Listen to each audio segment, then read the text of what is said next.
అవకాశం ఉంది అనేది అదేమన్నా చూడబోతున్నాయి నెక్స్ట్. బేసిక్గా అక్కడ ఏం జరుగుతుందంటే తెలుగుదేశం ప్రభుత్వం అర్థం చేసుకుంది అందులో. అక్కడ వాళ్ళ రిపోర్టుల ద్వారా కోర్టుల దాకా వెళ్ళినా కూడా క్లారిటీ రాలేదు అక్కడ. ఎందుకంటే వాళ్ళు ఇచ్చిన నివేదికల్లో ఫేక్ అని తేలలేదు అక్కడ. విజిలెన్స్ నివేదికలు వచ్చేటప్పటికి విజిలెన్స్ అంటే ఎట్లా ఉంటుందంటే మన కాగ్ లాంటిది.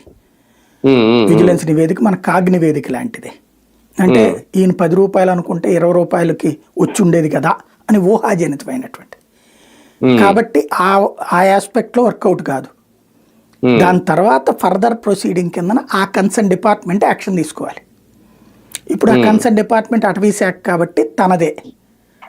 అయితే అప్పుడున్న అధికారుల మీద యాక్షన్ తీసుకోండి, ఇప్పుడున్న అధికారైనా అది తనదంటాడా? ఆ నివేదిక ఏంటి అనేది తెలియదు బేసిక్గా.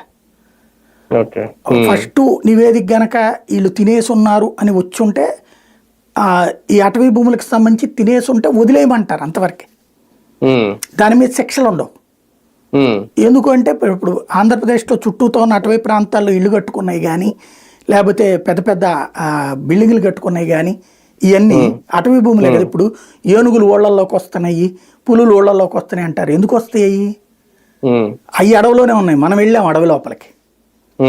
రాష్ట్రంలో ఉన్న అటవీ ప్రాంతాలన్నిట్లలో కూడా జనావాసాలు ఉండిపోయినాయి. అక్కడ వ్యవసాయాలు కూడా చేసుకుంటుంటారు. చెరుకు తినేసింది, లేకపోతే ఆ పొలాలకు తొక్కేసినాయి ఏనుగులు, అవి వచ్చి మన జనాలు